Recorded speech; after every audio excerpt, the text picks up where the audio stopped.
Hello, everybody. Welcome back to Political Excess. Today, let's do another deep dive into an upcoming governor's election. This time, let's take a look at Vermont. I realize it's not really a flashy race. No one's really talking about this one, but I'm trying to cover some different kinds of races, so let's get into this one anyway. Let's start on Ballotpedia and get a little bit of background. The current governor is Republican Phil Scott. Vermont has 2-year terms for governor, so this would be his 4th term and his 8th year overall if he completes it. 2 years ago, when Phil Scott last won re-election, he did win in a complete landslide of 41% of the vote. Prior to serving as governor, he did serve several terms as lieutenant governor. His opponent on the Democratic side is Brenda Siegel. She is a nonprofit executive and activist. She previously ran for governor in 2018. She finished in 3rd place in the Democratic primary. She also previously ran for lieutenant governor in 2020. She also finished 3rd in that Democratic primary. This year, she also does have the endorsement of the Vermont Progressive Party to go along with her running as a Democrat. So let's talk about their primaries. Well, Brenda Siegel, she didn't really have much of a primary. She won with about 86% of the vote. So that's close to unopposed as far as I'm concerned. And on the Republican side, Phil Scott, he had a mild primary to get through. He won with about 68% of the vote, so not much of a challenge for him there. Let's go down here and see how this race is rated. All 3 sites, Cook Political Report, Inside Elections, and Larry Sabato, they have it at safe or solid Republican. That is no surprise. I would also agree it is safe Republican. It should be very easily over 10 points. Although Vermont is definitely one of the deeper blue states out there, especially on a presidential level, and it was previously one of the most Republican states of the country, if you go back a few decades. But statewide politics are different, and they will elect a Republican, and they have elected Phil Scott several times. He's won by wide margins. He's regarded as probably the most or second most liberal Republican governor in the country. It's between him and Charlie Baker, I would say. I believe I've seen polls that have shown Phil Scott having more support from Democrats than Republicans, so people do view him as a rhino.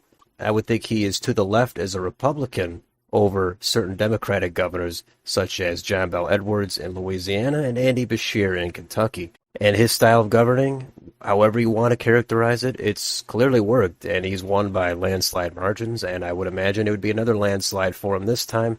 And I don't think Brenda Siegel really has a chance, even though she is progressive, and Vermont is purportedly progressive. So I think Vermont is going to be sticking with Phil Scott for at least another couple of years. So let's go down a little bit more here and see how the counties are trending at a presidential level. And this shows us 99.1% of the population lives in 13 counties that are solid Democratic, and those voted for the Democrat for president the last 3 elections. Only one county with 0.9% of the population in it is trending Republican. That voted for Barack Obama in 2012 and then switched to Trump and stuck with Trump 2 years ago. So if you only look at those top line presidential numbers, it appears that there's no Republicans in this state at all.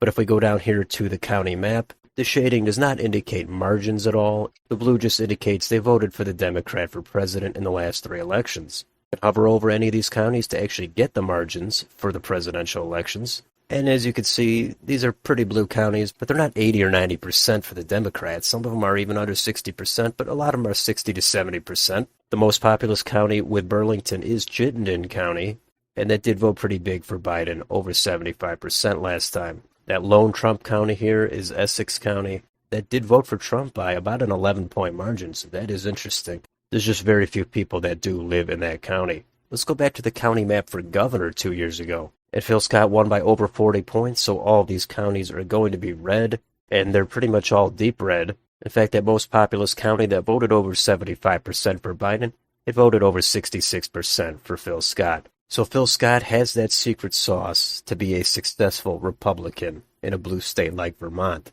I think it's more of a socially liberal, fiscally moderate type of approach that seems to work up there, but that's just my take on it. We can also switch over to YouTube to see what they've got on their channels. Now, Phil Scott has several channels. It makes it hard to look through. I think this is his most recent channel that he has content on. There's really no ads. There's nothing recent on here at all. His other channels are from years ago. I know he has some stuff on Twitter, but as far as YouTube goes, there's really nothing to see here. We could look at Brenda Siegel's channel, and I don't really see anything on here for her either. She has some stuff from her past campaigns, but I couldn't find anything else other than this channel, and this is clearly pretty outdated. We can also take a look at their official campaign websites. Here is Phil Scott's if you want to see where he stands on the issues or donate to his campaign.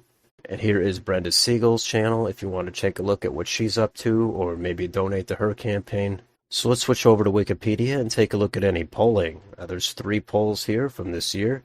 The most recent one from University of New Hampshire from a few weeks ago shows Phil Scott at 48%, Brenda Siegel at 31%. The 2 polls prior to that show Phil Scott eclipsing 60% of the vote, but there's not a lot of polls here, and I don't expect there to be a lot of polls. I would hope at least 1 or 2 more by Election Day just to see if anything changes, but we could compare these polls to 2020 when Phil Scott won with 68% of the vote, and that last poll there showed Phil Scott with only 55% and David Zuckerman with only 24%. They were close on gauging Zuckerman's support, but they did underestimate Phil Scott's support. Now, there is no market for this race. I don't think people really want to put money on this. They know Phil Scott is going to win, and that is the conclusion. Phil Scott's winning, and it's hard to say somebody would ever win by 30 points or more, but he certainly might. He could hit 40 again. I would think he's definitely going to hit 20. He just has strong name recognition. People trust him at this point. He's been in office a while. It's also a red-leaning year, but I don't think that's going to matter too much in this race. I did watch the governor's debate between Phil Scott and Brenda Siegel. Brenda Siegel is kind of on the offensive. She's trying to do something to change the momentum, but there's no way she's going to be able to put any kind of a dent in this kind of a margin. Phil Scott seems non-threatening. He seems trustworthy. A lot of people are going to disagree with his politics and think he should just become a Democrat. He does kind of scramble the map when it comes to politics, but in another sense, it does make things a little bit more interesting.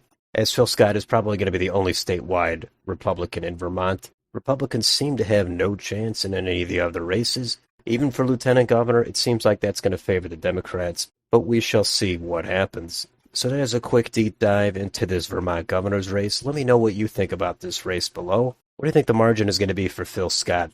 Do you think he'll run for a 5th term? And if you enjoy this channel, please like, share, and subscribe. Thank you for watching, and I'll see you on the next video.